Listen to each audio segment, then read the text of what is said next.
Como ficou a aposentadoria depois da reforma da Previdência? Nesse vídeo nós vamos falar de uma maneira simples, clara, né?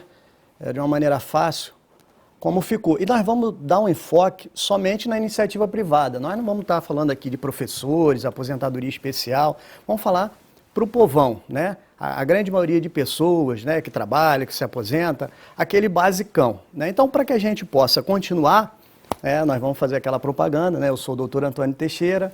Gostaria que vocês dessem um like, né, dessem um joinha no nosso vídeo, se inscrevessem no nosso canal. Assim vocês vão estar nos estimulando a produzir mais conteúdo. Então, vamos para a nossa aposentadoria depois da reforma da Previdência. Para que a gente possa entender como ficou, é bom que a gente fale um pouquinho de como era, né? Como era a aposentadoria na iniciativa privada, né? Então, nós tínhamos a aposentadoria por tempo de contribuição. Essa aposentadoria, você tinha que ter 30 anos de contribuição para as mulheres e 35 anos de contribuição para os homens. Se você optasse, né, pela questão do fator previdenciário, né, e é bom que a gente esclareça que lá em 1994, durante o governo do presidente Fernando Henrique, foi instituído o fator previdenciário, que é o quê? É uma tabelinha que estipula a estimativa de vida das pessoas e com relação à questão da idade, o tempo que ela vai viver.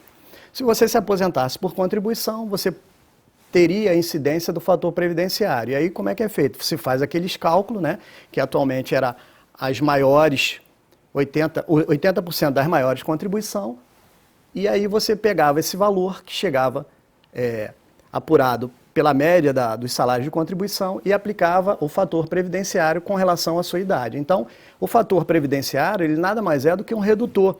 Ele penalizava aquelas pessoas que chegavam a se aposentar com a idade, os mais novos, ou seja, com menos idade, e diminuía o fator de redução para aquelas pessoas que tinham mais idade.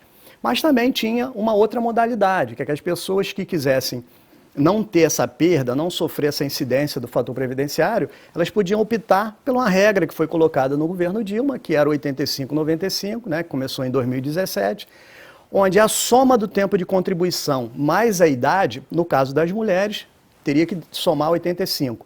E no caso dos homens, 35, mas a idade teria que somar 95. E aí, nesse caso, depois de ter pego aquela média dos salários das 80 maiores contribuições, você levava esse valor integralmente. E a outra modalidade, que era a modalidade por idade, né? Que é 60 anos para as mulheres e 65 anos para os homens, e aí você tinha que ter uma carência mínima de 180 contribuições, ou seja, de 15 anos, tá? Então, essa era a forma que as duas aposentadorias para iniciativa privada que existia, e agora como é que ficou, né?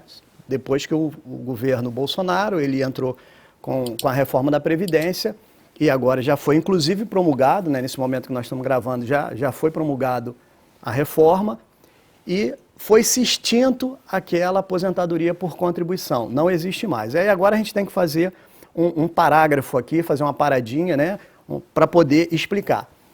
Vamos excluir desse pensamento a questão das regras de transição. Por quê? Porque aquelas pessoas que estão prestes a se aposentar, elas vão ter algumas possibilidades delas fazerem o quê? Optar por uma regra mais favorável.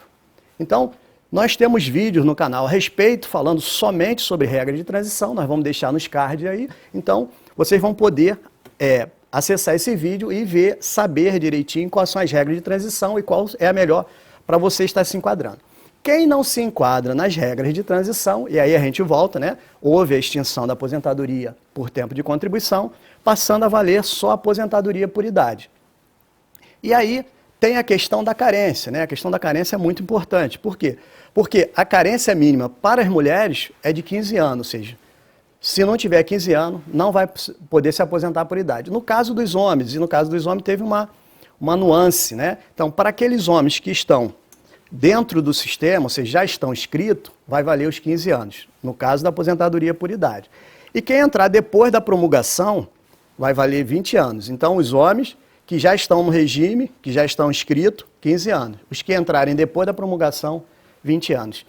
E aí, a questão do cálculo, né, da aposentadoria, que é uma coisa que que inovou bastante com relação o cálculo anterior, né? Então, se você tem 15 anos, você vai trazer 60% do valor do cálculo da média do salário de contribuição de todo o período, né? Não mais das 80 maiores de contribuição, mas sim de todo o período. Então, depois dessa média, se você tem 15 anos, você vai ter 60%.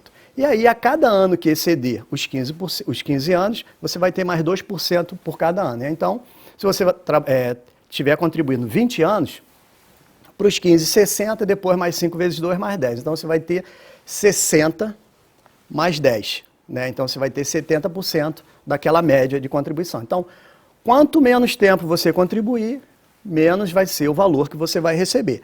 E aí a gente tem que registrar que não se pode pagar valor inferior a um salário mínimo. Então, tem muita gente que, quando for feito o cálculo, pode chegar abaixo de um salário mínimo, mas vai garantir, né, por força da legislação, o salário mínimo, que é o menor valor que tem que ser pago dentro do Brasil.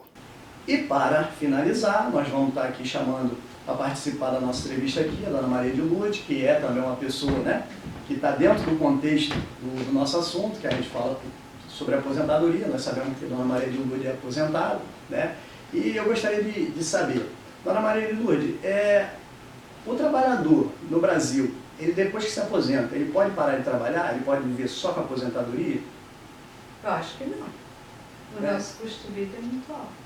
E por que ele não pode? Né? Qual o que faz com que ele tenha que continuar trabalhando? A aposentadoria nunca cobre a nossa necessidade. O custo de vida é alto. Então, o custo de vida e somado ao valor que a aposentadoria, né? Pelo menos a gente está falando da iniciativa privada, não estamos falando das outras categorias, nós sabemos, né? Muita gente aí pode falar, não, mas tem gente que ganha bem e tal. Não. Iniciativa privada, a grande maioria, tem restrição na hora de se aposentar por conta do valor da aposentadoria. E se a senhora continua trabalhando, né? Sim. Continua trabalhando. E pretende trabalhar até quando? Enquanto eu tiver condições de trabalhar física e mental, e complementar a renda e fazer um pé de meia para se manter depois, no final. Pois é, eu agradeço a sua participação, né? Pois bem, essa é a nossa dica de hoje. Agradecemos a participação de vocês e até um próximo vídeo.